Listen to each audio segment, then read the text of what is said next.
ಜೀವನ್ಮುಕ್ತ ಮಹಾತ್ಮರನ್ನು ಸ್ಮರಿಸುತ್ತಾ ಇಂದಿನ ವ್ಯಾಸಂಗವನ್ನ ಆರಂಭಿಸೋಣ. ಇಂದಿನ ವಿಷಯ ಜೆ ಕೃಷ್ಣಮೂರ್ತಿಯವರ ತಿಳಿದಿರುವುದರಿಂದ ಬಿಡುಗಡೆ ಅನ್ನೋ ಉಪನ್ಯಾಸಗಳ ಸಂಕಲನವಾಗಿರ್ತಕ್ಕಂಥ ಕಾಲ ಎಂಬ ಅಧ್ಯಾಯ. ಇದು 9ನೇದು. ಹಿಂದಿನ ಒಂದು ಅಧ್ಯಾಯದಲ್ಲಿ ಸ್ವಾತಂತ್ರ್ಯ ಅಂತಂದ್ರೆ ಏನಪ್ಪಾ ಅಂದ್ರೆ, ಸ್ವಾತಂತ್ರ್ಯವು ಪ್ರಜ್ಞಾ ಕ್ಷೇತ್ರದಾಚೆಗೆ ಇದೆ. ಪ್ರಜ್ಞೆ ಅಂದಾಗ ಮನಸ್ಸಿನ ಆಚೆ ಇರ್ತಕ್ಕಂಥದ್ದಕ್ಕೆ ನಾವು ಪ್ರಜ್ಞೆ ಅಂತ ಹೇಳ್ತೀವಿ. ಯಾವಾಗ ರೂಪ ಮನಸ್ಸಿಗೂ ಅರೂಪ ಮನಸ್ಸಿಗೂ ಸಂಬಂಧ ಉಂಟಾಗುತ್ತೋ ಆಗ ನಮ್ಮ ಪ್ರಜ್ಞೆ ಅನ್ನೋದು ಬುದ್ಧಿ ಪ್ರಜ್ಞೆಗೆ ಎಟ್ಕಿಸ್ಕೊಳ್ಳೋದಿಕ್ಕೆ ಪ್ರಾರಂಭ ಮಾಡ್ತಾ ಬರುತ್ತೆ. ಅವು ಎರಡರ ಒಂದು ಸಂಬಂಧ ಯಾವಾಗ ಏರ್ಪಾಟ್ ಆಗುತ್ತೋ ಆಗ ನಾವು ಧ್ಯಾನದಲ್ಲಿ ಮುಂದುವರಿಯೋದಿಕ್ಕೆ ಸಾಧ್ಯವಾಗುತ್ತೆ. ಬುದ್ಧಿ ಪ್ರಜ್ಞೆ ಎಟ್ಕಿಸ್ಕೊಳ್ಳೋದಿಕ್ಕೆ ನಾವು ಪ್ರಯತ್ನ ಪಡ್ತಾ ಹೋಗ್ತೀವಿ. ಆದ್ರೆ ಬುದ್ಧಿ ಪ್ರಜ್ಞೆ ಒಂದೇ ಸಲ ಎಟ್ಕಿಸ್ಕೊಳ್ಳೋದಿಕ್ಕೆ ಸಾಧ್ಯ ಇಲ್ಲ. ಆ ಬುದ್ಧಿ ಲೋಕದಲ್ಲಿರ್ತಕ್ಕಂಥ ನಮ್ಮ 7 ಬುದ್ಧಿ ದೇಹಗಳು ಸಹ ಉಪದೇಹಗಳು ಸಹ ಒಂದೊಂದೇ ಹಂತದಲ್ಲಿ ಪ್ರಜ್ಞೆ ವಿಕಾಸ ಆಗ್ತಾ ಬರ್ತಾ ಇರುತ್ತೆ. ಒಂದೊಂದು ಹಂತದಲ್ಲೂ ವಿಕಾಸ ಆಗ್ತಾ ಆಗ್ತಾ ನಾವು ಅದನ್ನ ಹೆಚ್ಚು ಆಳವಾಗಿ ಎಟುಕಿಸ್ಕೊಳ್ಳೋದಿಕ್ಕೆ ಪ್ರಯತ್ನ ಪಡ್ತಾ ಬರ್ತಾ ಇರ್ತೀವಿ. ಆದ್ರೆ ಧ್ಯಾನ ಅನ್ನೋದನ್ನ ಲೋಕ ಕಲ್ಯಾಣಕ್ಕಾಗಿ ಮಾತ್ರ ನಾವು ಮಾಡೋದಿಕ್ಕೆ ಪ್ರಯತ್ನ ಪಟ್ಟಾಗ ಆ ಏಕತೆ ಅನ್ನೋದು ಯಾವಾಗ ನಮ್ಮಲ್ಲಿ ಮೂಡುತ್ತೋ ಆಗ ಮಾತ್ರ ಬುದ್ಧಿ ಮಟ್ಟದ ಪ್ರಜ್ಞೆಗೆ ನಾವು ಹತ್ತೋದಿಕ್ಕೆ ಸಾಧ್ಯವಾಗುತ್ತೆ. ಯಾವಾಗ ಬುದ್ಧಿ ಮಟ್ಟದ ಪ್ರಜ್ಞೆ 1 ಕ್ಷಣನೋ ಅಥವಾ 2 ಕ್ಷಣ ಇದ್ರೂ ಪರವಾಗಿಲ್ಲ, ನಾವು ಅದಕ್ಕೆ ಪ್ರಯತ್ನ ಪಡ್ತಾ ಇರ್ತೀವಿ. ಆಗ ಮಾತ್ರ ನಾವು ಜೆ.ಕೆ. ಅವರು ಆಶಿಸಿದಂತ ಅಂದ್ರೆ 6ನೇ ಜನಾಂಗದಲ್ಲಿ ನಾವು ಮತ್ತೆ ಹುಟ್ಟಿ ಬರ್ಬೇಕಾದ್ರೆ ಆ ಒಂದು ಬುದ್ಧಿ ಪ್ರಜ್ಞೆಯಲ್ಲಿ ನಾವು ಕೆಲಸ ಮಾಡೋದಿಕ್ಕೆ ಅನವರತ ಪ್ರಯತ್ನ ಪಡ್ತಾ ಇರ್ಬೇಕು. ಆ ಬುದ್ಧಿ ಮಟ್ಟದ ಪ್ರಜ್ಞೆ ಯಾವಾಗಪ್ಪ ಬೆಳವಣಿಗೆ ಆಗತ್ತೆ ಅಂದ್ರೆ, ಗಾಯತ್ರಿ ಮಂತ್ರವನ್ನ ಅನವರತ ನಾವು ಧ್ಯಾನ ಮಾಡ್ತಾ ಇರ್ಬೇಕು. ಆ ಓಂಕಾರ ಸಹ ಗಾಯತ್ರಿ ಮಂತ್ರದಲ್ಲಿ ಏನೇನು ಅಡಕವಾಗಿದೆಯೋ ಅದೆಲ್ಲವೂ ಅಡಕವಾಗಿದೆ. ಆದ್ರೆ ಅವ್ರು ಒಂದು ಹೇಳ್ತಾರೆ, ಗಾಯತ್ರಿ ಅನ್ನೋ ಪುಸ್ತಕದಲ್ಲಿ ಯಾವಾಗ ನಾವು ಉನ್ನತ ಮಟ್ಟದಲ್ಲಿ ಕೆಲಸ ಮಾಡ್ತಾ ಚಿಂತನೆ ಮಾಡ್ತಾ ಲೋಕ ಕಲ್ಯಾಣಕ್ಕೋಸ್ಕರವಾಗಿ ನಾವು ಕೆಲಸ ಮಾಡ್ತೀವೋ ಆಗ ಮಾತ್ರ ಆ ಓಂಕಾರವನ್ನ ಉಚ್ಚಾರಣೆ ಮಾಡಿ, ಸ್ವಾರ್ಥ ಇದ್ದಾಗ ಸಾಮಾನ್ಯವಾಗಿ ನಮ್ಮಲ್ಲಿ ಸ್ವಾರ್ಥ ಅನ್ನೋದು ಯಾವ ರೀತಿ ಇರುತ್ತೆ ಅಂದ್ರಪ್ಪ ಅಂದ್ರೆ, ನನ್ನ ಮಕ್ಕಳಿಗೆ ಒಳ್ಳೇದಾಗ್ಲಿ ಅಪ್ಪ, ನನ್ನ ಮಕ್ಕಳಿಗೆ ಕೆಲಸ ಸಿಗ್ಲಿ ಅಪ್ಪ, ಈ ಒಂದು ಭಾವನೆಯಲ್ಲೇ ನಾವ್ ಇರ್ತೀವಿ. ಆಗ ಸ್ವಲ್ಪ ಕಷ್ಟ ಆಗುತ್ತೆ. ನಾವು ನಮಗೋಸ್ಕರ ಅಲ್ಲ, ನಮ್ಮ ಮಕ್ಕಳಿಗೋಸ್ಕರ ಕೇಳೋದಿಕ್ಕೆ ಮೊರೆ ಇಡೋದಿಕ್ಕೆ ಪ್ರಾರಂಭ ಮಾಡ್ತೀವಿ. ನಮಗೆ ಅನ್ನೋದು ನಮ್ಮೆಲ್ಲರಿಗೆ ಅಂತ ಯಾವಾಗ ಆಗುತ್ತೋ ಅಂದ್ರೆ, ಲೋಕದಲ್ಲಿ ಇರ್ತಕ್ಕಂಥ ಪ್ರತಿಯೊಬ್ಬ ಮನುಷ್ಯನಿಗೂ ಒಳ್ಳೇದಾಗ್ಲಿ ಅಂತ ಯಾವಾಗ ನಮ್ಮಲ್ಲಿ ಮೂಡುತ್ತೋ ಆಗ ನಾವು ಆ ಧಿಯೋ ಯೋನ ಪ್ರಚೋದಯಾತ್, ಎಲ್ಲರಿಗೂ ಒಳ್ಳೇದಾಗ್ಲಿ, ಎಲ್ಲರಿಗೂ ಆ ಬುದ್ಧಿ ಅನ್ನೋದು ಪ್ರಚೋದನೆ ಆಗ್ಲಿ ಅನ್ನೋ ಒಂದು ಭಾವನೆ ನಮಗೆ ಬಂದಾಗ ಮಾತ್ರ ನಾವು ಆ ಹಂತಕ್ಕೆ ಬೆಳವಣಿಗೆ ಆಗೋದಿಕ್ಕೆ ಸಾಧ್ಯವಾಗುತ್ತೆ. ಈಗ ಕಾಲ ಅನ್ನೋ ಈ ಒಂದು ಉಪನ್ಯಾಸದಲ್ಲಿ ಕಾಲ ಮತ್ತು ಸಾವು ಅಂದ್ರೆ, ಕಾಲ ಅಂತ ಅಂದಾಗ ಸಮಯ ಅಂತ ಒಂದು ಅರ್ಥ ಮಾಡ್ಕೊಳ್ತೀವಿ, ಸಾವು ಅಂತ ಇನ್ನೊಂದು ಅರ್ಥ ಮಾಡ್ಕೊಳ್ತೀವಿ. ಇವೆರಡರ ಮಧ್ಯದಲ್ಲಿ ದುಃಖ ಅನ್ನೋದನ್ನ ಇಟ್ಟಿದ್ದಾರೆ. ಕಾಲ, ದುಃಖ, ಸಾವು. ಪ್ರಾರಂಭದಲ್ಲಿ ಒಂದು ಕಥೆಯನ್ನ ಅವರು ಹೇಳ್ತಾ ಹೋಗ್ತಾರೆ. ಒಂದು ಕಥೆಯನ್ನು ಮತ್ತೆ ಹೇಳಬೇಕೆಂದು ಮನಸ್ಸಾಗುತ್ತಿದೆ. ಒಬ್ಬ ಶ್ರೇಷ್ಠ ಶಿಷ್ಯನು ದೇವರ ಬಳಿಗೆ ಹೋಗಿ ಸತ್ಯವನ್ನು ತನಗೆ ಬೋಧಿಸಬೇಕೆಂದು ಒತ್ತಾಯ ಮಾಡಿದನು. ಈ ಬಡ ದೇವರು ಹೇಳಿದ, ಗೆಳೆಯನೇ, ಇದು ಎಂಥ ಸೆಕೆಯ ದಿನ, 1 ಲೋಟ ನೀರನ್ನು ತಂದು ಕೊಡು. ಆದುದರಿಂದ ಶಿಷ್ಯನು ಹೊರಗೆ ಹೋಗಿ ತಾನು ಕಂಡ ಮೊದಲ ಮನೆಯ ಬಾಗಿಲನ್ನು ತಟ್ಟಿದನು. ಒಬ್ಬ ಸುಂದರ ಯುವತಿಯು ಬಾಗಿಲನ್ನು ತೆರೆದಳು. ಈ ಶಿಷ್ಯನು ಅವಳಲ್ಲಿ ಅನುರಕ್ತನಾದನು. ಅವರಿಬ್ಬರಿಗೂ ಮದುವೆಯಾಯಿತು. ಅವರಿಗೆ ಅನೇಕ ಮಕ್ಕಳಾದುವು. ಹೀಗಿದ್ದಾಗ ಒಂದು ದಿನ ಮಳೆ ಸುರಿಯಲು ಮೊದಲಾಯಿತು. ಮಳೆಯೋ ಮಳೆ, ನೀರಿನ ಪ್ರವಾಹವು ಹೆಚ್ಚಿ ಬೀದಿಯಲ್ಲಿ ನೀರಿನಿಂದ ತುಂಬಿ ಮನೆಗಳೆಲ್ಲ ಕೊಚ್ಚಿ ಹೋಗಲು ಮೊದಲಾಯಿತು. ಶಿಷ್ಯನು ತನ್ನ ಹೆಂಡತಿಯನ್ನು ಹಿಡಿದುಕೊಂಡು ಹೆಗಲ ಮೇಲೆ ಮಕ್ಕಳನ್ನು ಹೊತ್ತುಕೊಂಡು ಇರುವಾಗ ಮಳೆಯ ನೀರಿನಿಂದ ಸೆಳೆಯಲ್ಪಡುತ್ತಿದ್ದಾಗ ಗಟ್ಟಿಯಾಗಿ ಕಿರುಚಿ, ದೇವರೇ, ನನ್ನನ್ನು ದಯವಿಟ್ಟು ಕಾಪಾಡು ಎಂದು ಕೇಳಿಕೊಂಡನು. ಆಗ ದೇವರು, ನಾನು ಕೇಳಿದ ಒಂದು ಲೋಟ ನೀರು ಎಲ್ಲಿ ಎಂದು ಕೇಳಿದನು. ನೋಡಿ, ನಾವು ಸಂಕಟ ಬಂದಾಗ ವೆಂಕಟರಮಣ ಅಂತ ಹೇಳ್ತೀವಿ. ಆದ್ರೆ ಭಗವಂತ ನನ್ಗೊಂದ್ ಲೋಟ ನೀರ್ ತಂದ್ಕೊಡಪ್ಪ ಅಂತ ಕೇಳಿದಾಗ ನೀರ್ ತರಕ್ಕೆ ಅಂತ ಹೋಗಿ ಆ ಒಂದು ಹೆಣ್ಣಿನಲ್ಲಿ ಮೋಹಗೊಂಡು ಅನೇಕ ಮಕ್ಕಳಾಗಿ ಮತ್ತೆ ಆ ಮಕ್ಕಳನ್ನ ಕಾಪಾಡು, ಹೆಂಡತಿಯನ್ನ ಕಾಪಾಡು ಅಂತ ಮೊರೆ ಇಟ್ಟಾಗ ಭಗವಂತ ನಾನ್ ಕೇಳಿದ ಒಂದ್ ಲೋಟ ನೀರೆಲ್ಲಪ್ಪ ಅಂತ ಕೇಳಿದಾಗ ಅವನಿಗೆ ನೆನಪು ಬರುತ್ತೆ, ಅಯ್ಯೋ ನಾನ್ ನೀರ್ ತರೋದಕ್ಕೆ ಅಂತ ಬಂದು ಈ ಮಾಯೆಯಲ್ಲಿ ಬಿದ್ದು ಆ ಹೆಣ್ಣಿನ ಮೋಹದಲ್ಲಿ ಬಿದ್ದು ಮದುವೆಯಾಗಿ ಮಕ್ಕಳೆಲ್ಲ ಪಡೆದಲ್ಲ ಅಂತ ಅವಾಗ ಅವನಿಗೆ ಮನವರಿಕೆ ಆಗತ್ತೆ. ಹೀಗೆ ನಾವು ತಾಯಿಯ ಗರ್ಭದಿಂದ ಬಂದಾಗ ನಾನು ಇದನ್ನ ಸಾಧನೆ ಮಾಡ್ಬೇಕು, ಅದನ್ನ ಸಾಧನೆ ಮಾಡ್ಬೇಕು, ಆತ್ಮವಿಕಾಸ ಮಾಡ್ಕೊಳ್ಬೇಕು ಅಂತ ಬರ್ತೀವಿ. ಆದ್ರೆ ಈ ಲೌಕಿಕದಲ್ಲಿ ಬಿದ್ದು ಮಾಯೆಗೆ ಒಳಗಾಗಿ ನಾವ್ ಏನನ್ನ ಸಾಧಿಸ್ಬೇಕು ಅಂತ ಅಂದ್ಕೊಂಡ್ ಬಂದಿರ್ತೀವೋ ಅದನ್ನ ಮರೆತು ಈ ಲೋಕದಲ್ಲೇ ಮುಳುಗೋಗ್ತಾ ಇರ್ತೀವಿ. ಅಂತರಂಗಿಕವಾಗಿ ನಮ್ಮನ್ನು ನಾವು ಒಳಹೊಕ್ಕು ನೋಡ್ಕೊಳ್ಳೋದಿಕ್ಕೆ ನಾವು ಪ್ರಯತ್ನನೇ ಪಡ್ತಾ ಇಲ್ಲ. ಎರಡು ಕಾಲನ್ನ ಒಂದು ದೋಣಿಯಲ್ಲಿ ಇಟ್ಟಾಗ ನಮ್ಮ ಪ್ರಯಾಣ ಸುಗಮವಾಗಿರುತ್ತೆ. ನಾವೇನ್ ಮಾಡ್ತಾ ಇದ್ದೀವಿ, ಆಧ್ಯಾತ್ಮದಲ್ಲಿ ಒಂದು ಕಾಲನ್ನ, ಲೌಕಿಕದಲ್ಲಿ ಒಂದು ಕಾಲನ್ನ ಇಟ್ಟಿರೋದ್ರಿಂದ ನಮ್ಮ ಪ್ರಯಾಣ ಅಷ್ಟು ಸುಖಕರವಾಗಿಲ್ಲ. ನಾವು ಯಾವಾಗ ಯೋಗ ಪಥದಲ್ಲಿ ಸ್ಥಿರವಾಗಿ ನಿಲ್ಲೋದಿಕ್ಕೆ ಪ್ರಯತ್ನ ಪಡ್ತೀವೋ ನಮಗೆ ನಂಬಿಕೆ ಇಲ್ಲ, ಅದನ್ನ ಎಟ್ಕಿಸ್ಕೊಳ್ಳೋದಿಕ್ಕೆ ಶಕ್ತಿ ಇದೆಯೋ ಇಲ್ವೋ ಅನ್ನೋ ದೃಢವಾದ ನಂಬಿಕೆ ನಮ್ಮಲ್ಲಿ ಇಲ್ಲದೆ ಇರೋದ್ರಿಂದ ಲೌಕಿಕವನ್ನ ಬಿಡೋದಿಕ್ಕೆ ನಾವು ಸಿದ್ಧರಾಗಿಲ್ಲ. ಯಾವಾಗ ನಮ್ಮಲ್ಲಿ ಆ ದೃಢವಾದ ನಂಬಿಕೆ ಅನ್ನೋದು ಬರುತ್ತೋ ಆಗ ನಾವು ಈ ಲೌಕಿಕವನ್ನ ಕೆಳಗೆ ಬಿಟ್ಟು ಆಧ್ಯಾತ್ಮದ ಕಡೆಗೆ ಹೋಗೋದಿಕ್ಕೆ ಸಾಧ್ಯವಾಗುತ್ತೆ. ಇದೊಂದು ಒಳ್ಳೆಯ ಕಥೆ. ಏಕೆಂದರೆ ಬಹುಮಂದಿ ಕಾಲಕ್ಕೆ ಸಂಬಂಧಿಸಿದಂತೆ ಯೋಚಿಸುತ್ತೇವೆ. ಮನುಷ್ಯನು ಕಾಲದ ಹೆಸರು ಹೇಳಿಕೊಂಡು ಜೀವಿಸುತ್ತಾನೆ. ಭವಿಷ್ಯವನ್ನು ಕಲ್ಪಿಸುವುದು ಅವನಿಗೆ ತುಂಬಾ ಪ್ರಿಯವಾದ ಪಲಾಯನದ ಕ್ರೀಡೆಯಾಗಿದೆ.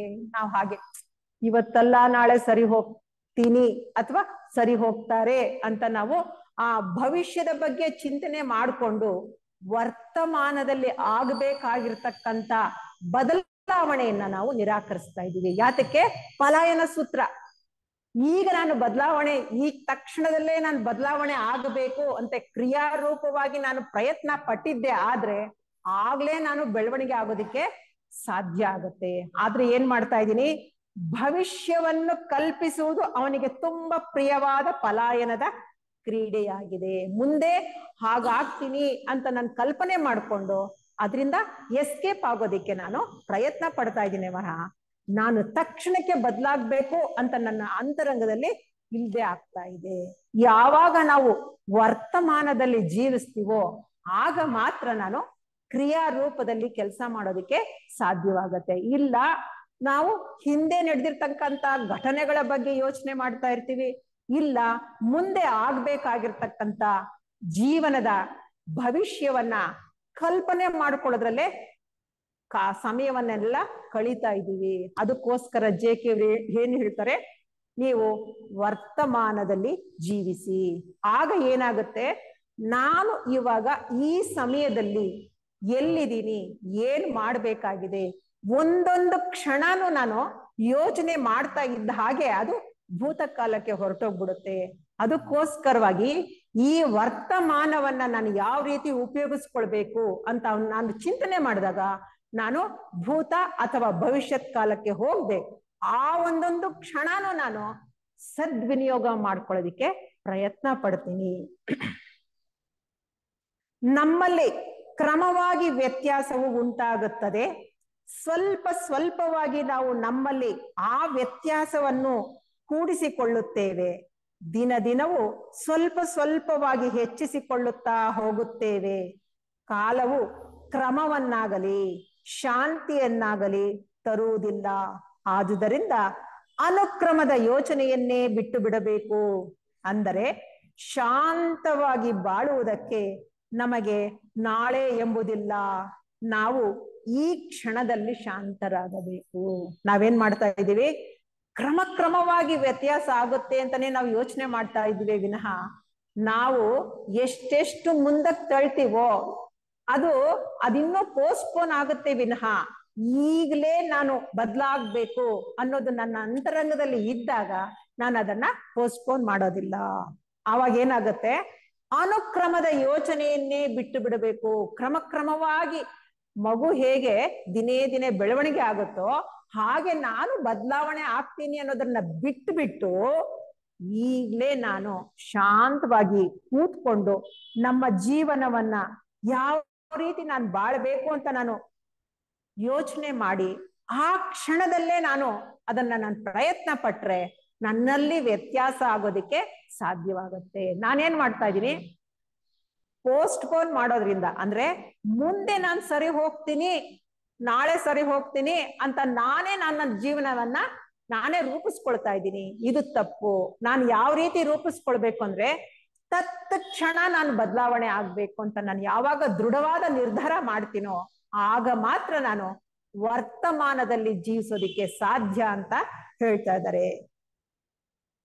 ನಿಜವಾದ ಅಪಾಯವಿರುವಾಗ ಕಾಲವೆನ್ನುವುದು ಮಾಯವಾಗಿ ಬಿಡುತ್ತದೆ ಎಲ್ಲವೇ. ನೋಡಿ, ಇಲ್ಲಿ ಒಂದು ಎಕ್ಸಾಂಪಲ್. ಈಗ ನಮ್ಮ ಮನೆ ಮುಂದೆ ಸಂಪಿದೆ. ಆ ಸಂಪಲ್ಲಿ ನೀರ್ ತುಂಬಾ ಇದೆ. ಅದರ ಹತ್ರ ಒಂದು ಮಗು ಆಟ ಆಡ್ತಾ ಇದೆ. ಆ ಸಂಪದ ಮುಚ್ಚಳ ತೆಗೆದ್ಬಿಟ್ಟಿದೆ ಅಂದ್ರೆ ಅವಾಗ ಏನ್ ಮಾಡ್ತೀನಿ ನಾನು? ನನ್ನ ಗಮನ ಎಲ್ಲಾನು ಮಗು ಎಲ್ಲಿ ಆ ಸಂಪಲ್ಲಿ ಬಿದ್ದ್ಬಿಡುತ್ತೋ ಅಂತ ನಾನು ಆ ಸಂಪದ ಮುಚ್ಚೋ ತನಕ ನಾನು ಬೇರೆ ಕಡೆ ಗಮನ ಹಾಕೋದಿಕ್ಕೆ ಹೋಗೋದೇ ಇಲ್ಲ. ಅಂತ ಒಂದು ಅಪಾಯವಿರುವಾಗ ನಾನೇನ್ ಮಾಡ್ತೀನಿ? ಕಾಲ ಅನ್ನೋದು ಮಾಯವಾಗಿ ಬಿಡುತ್ತದೆ. ಅಂದ್ರೆ ಅಂತ ಟೈಮಲ್ಲಿ ಭೂತಕಾಲಕ್ಕಾಗ್ಲಿ ಭವಿಷ್ಯತ್ ಕಾಲಕ್ಕಾಗ್ಲಿ ನಾನು ಹೋಗೋದೇ ಇಲ್ಲ.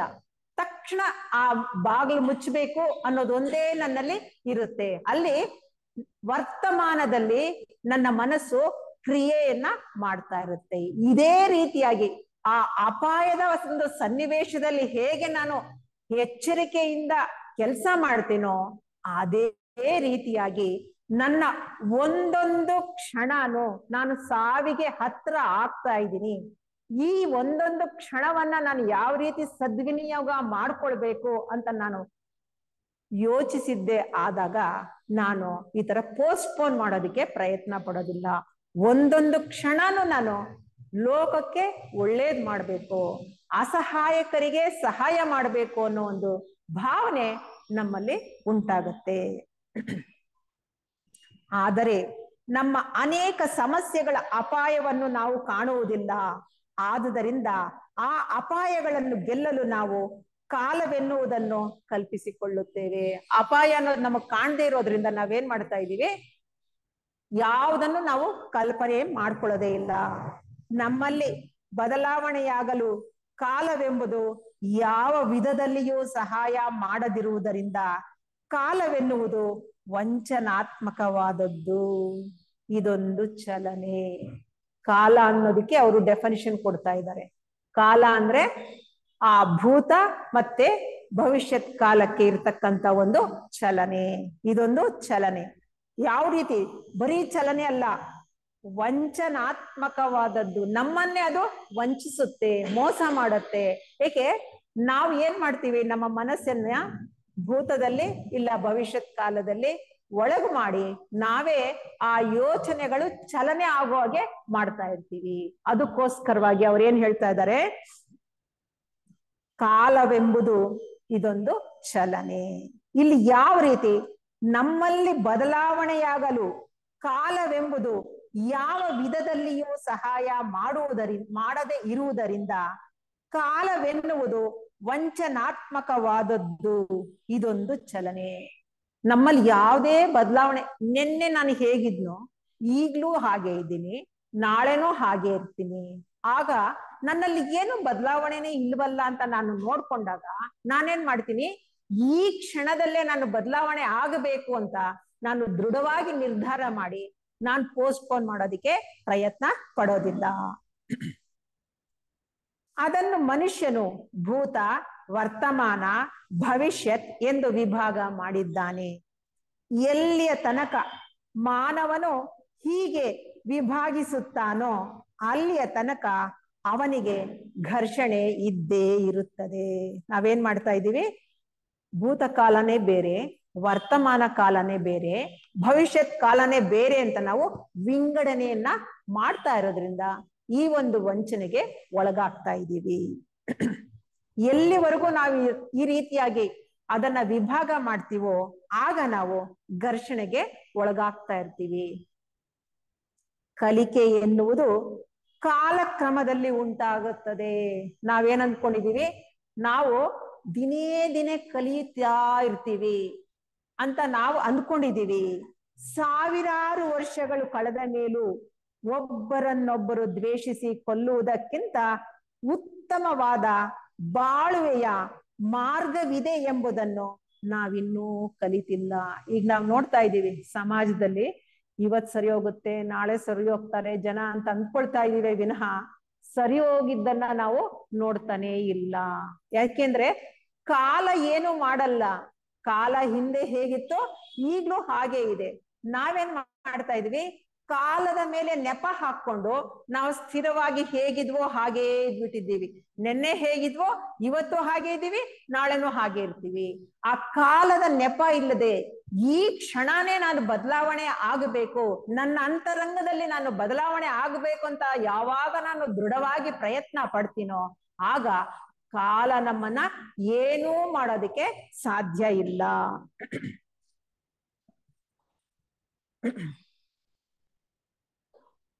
ಈ ಜೀವನವು ಈಗಿರುವ ಹಾಗೆ ಘೋರವು ಅರ್ಥರಹಿತವೂ ಆಗಿರದಂತೆ ಅದನ್ನು ಸರಿಪಡಿಸಬೇಕಾದರೆ ಕಾಲವೆಂಬ ಸಮಸ್ಯೆಯನ್ನು ಅರ್ಥ ಮಾಡಿಕೊಳ್ಳುವುದು ಮುಖ್ಯ.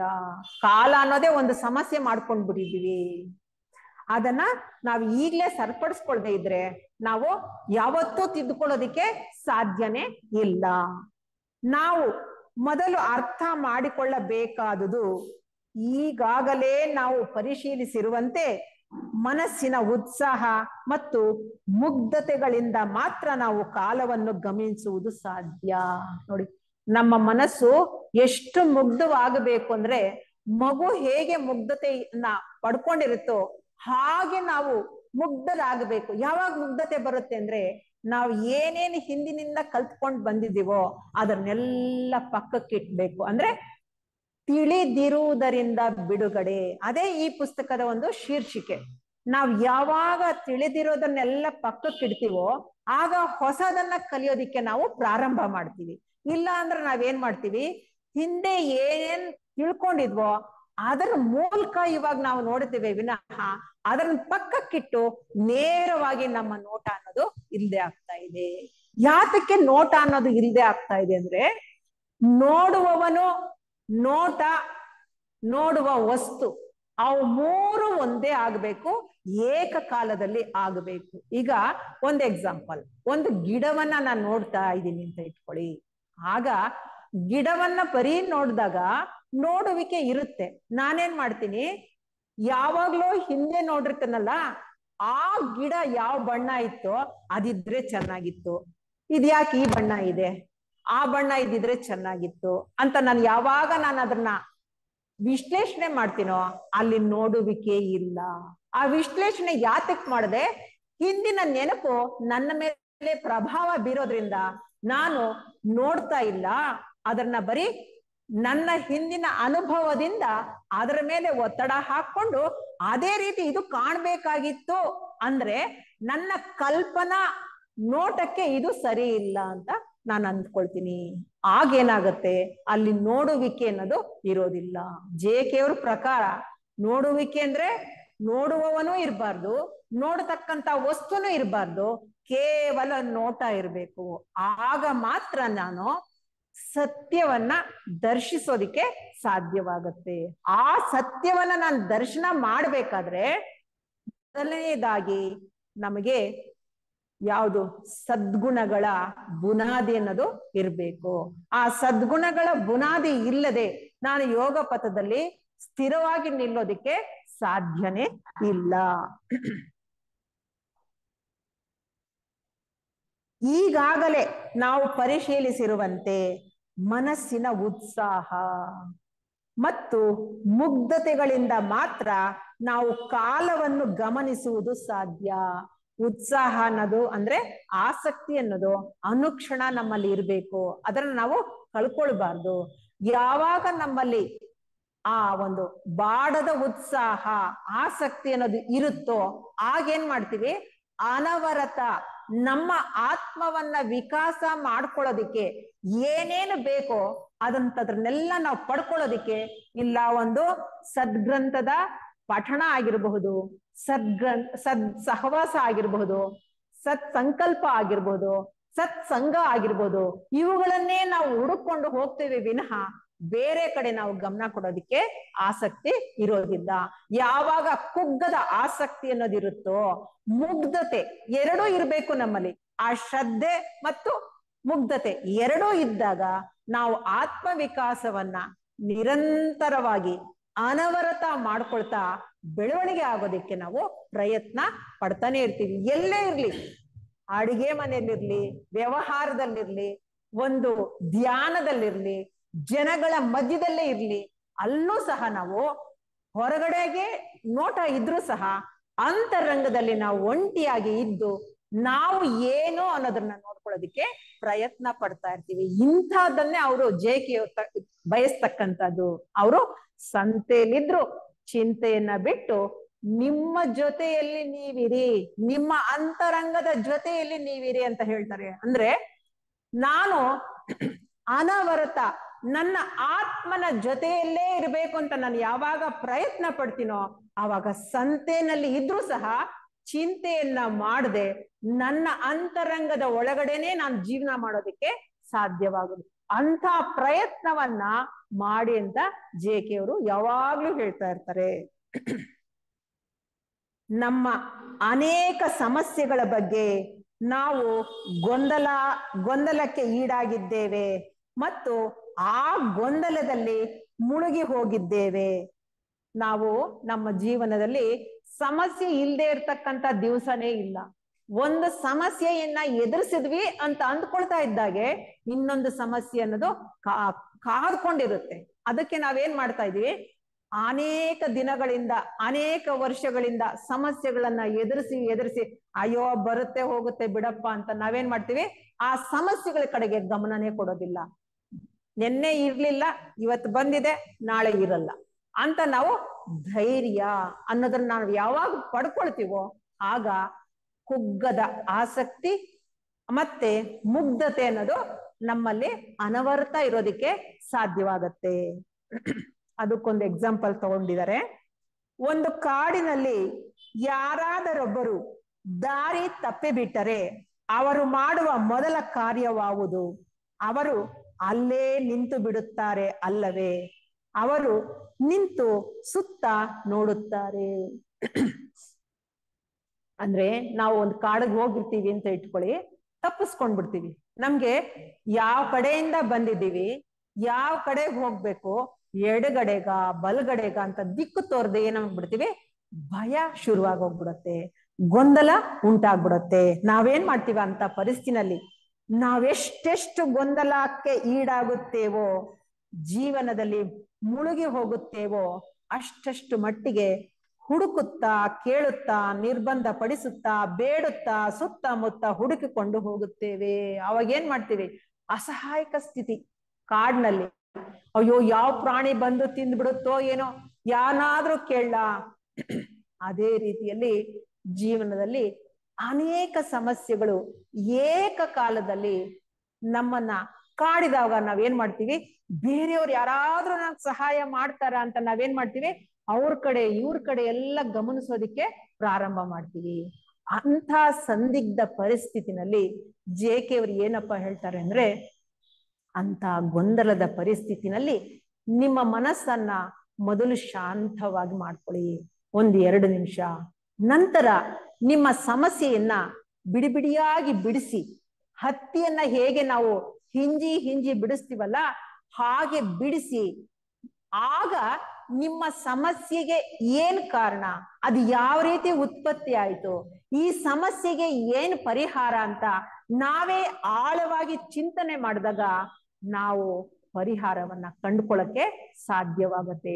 ನಾವೇನ್ ಮಾಡ್ತೀವಿ, ಗೊಂದಲ ಆದ ತಕ್ಷಣ ಉದ್ರೇಕ, ಆವೇಶ, ಭಯ ಎಲ್ಲಾನು ಸೇರ್ಕೊಂಡು ಯಾವ ರೀತಿ ಕಾಡಿನಲ್ಲಿ ದಿಕ್ಕು ಕಾಣದೆ ಒದ್ದಾಡ್ತಾನೋ ಅದೇ ರೀತಿಯಾಗಿ ಆ ಸಮಸ್ಯೆಗಳ ಮಧ್ಯದಲ್ಲಿ ಬಿಡಿಸ್ಕೊಳಕ್ಕಾಗದೆ ಒದ್ದಾಡ್ತಾ ಇರ್ತೀವಿ. ಅದಕ್ಕೆ ಅವ್ರು ಒಂದೇ ಹೇಳೋದು, ಮೊದಲು ಮನಸ್ಸನ್ನ ಶಾಂತವಾದ ಪರಿಸ್ಥಿತಿಗೆ ತಂದುಕೊಂಡು ಆ ಸಮಸ್ಯೆಯನ್ನ ನಿಧಾನವಾಗಿ ಆಳವಾಗಿ ಚಿಂತನೆ ಮಾಡಿದಾಗ ಅದಕ್ಕೆ ಪರಿಹಾರ ನಮಗೇ ಸಿಗುತ್ತೆ ಅಂತ JK ಅವರು ಒತ್ತಿ ಒತ್ತಿ ಹೇಳ್ತಾ ಇದ್ದಾರೆ.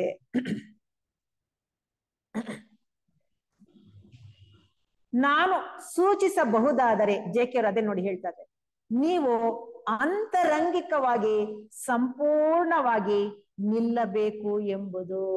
ನೋಡ್ರಿ, ಬಾಹ್ಯದಲ್ಲಿ ನಿಲ್ಲಿಸ್ಕೋಬಹುದು ನಮ್ಮ ಮನಸ್ಸನ್ನ. ಅಂದ್ರೆ ನಾನು ಇವಾಗ ಇಲ್ಲೇ ಕೂತಿದ್ದೀನಿ ಒಂದು ಸತ್ಸಂಗದಲ್ಲಿ, ಒಂದು ಗಾಡಿ ಏನಾದ್ರೂ ಅಲ್ಲಿ ಹೋಯ್ತು ಅಂದ್ರೆ ನನ್ನ ಮನಸ್ಸು ಏನಾಯ್ತು, ಇದು ಕಾರ ಅಥವಾ ಆಟೋನ ಅಥವಾ ಬಸ್ಸ ಅಂತ ನಾನು ಗಮನಿಸ್ತೀನಿ ಹೊರತು ಒಳಗಡೆ ನಾನು ಕೂತಿರೋ ಒಂದು ಶರೀರ ಇಲ್ಲಿ ಇದೆ, ಮನಸ್ಸು ಎಲ್ಲೋ ಹೋಗ್ತಾ ಇದೆ.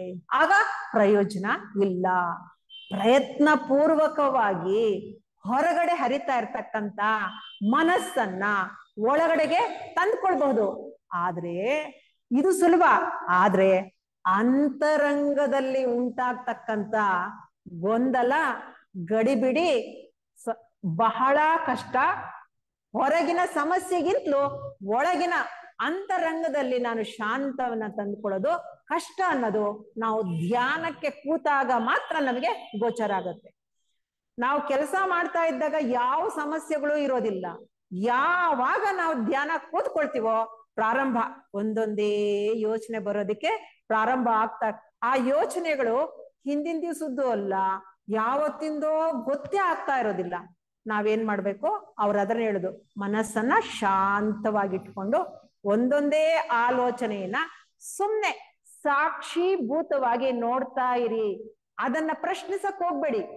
ಈ ಆಲೋಚನೆ ಏತಕ್ಕೆ ಬಂತು ಅಂತ ಪ್ರಶ್ನೆ ಮಾಡಿದ್ರೆ ಅಲ್ಲಿ ನಾವು ಸಿಕ್ಕಾಕೊಳ್ತೀವಿ.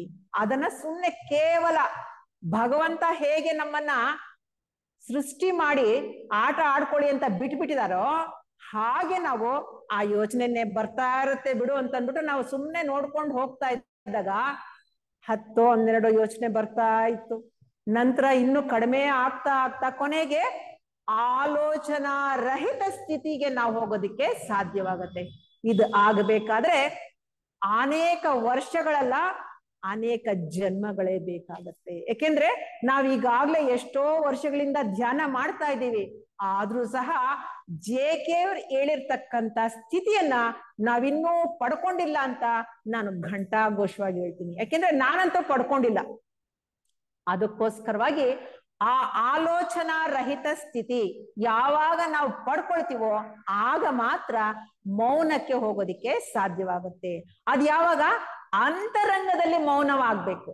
ಹೊರಗಡೆ ಎಷ್ಟಾದ್ರೂ ಗಲಾಟೆ ಇದ್ಕೊಳ್ಳಿ, ಅಂತರಂಗದಲ್ಲಿ ಯಾವಾಗ ಮೌನ ಬರುತ್ತೆ ಅಂದ್ರೆ ಹಿಂದಿನ ನೆನಪುಗಳು ಬರಬಾರ್ದು, ಮುಂದಿನ ಕಲ್ಪನೆಗೂ ನಾವು ಹೋಗ್ಬಾರ್ದು.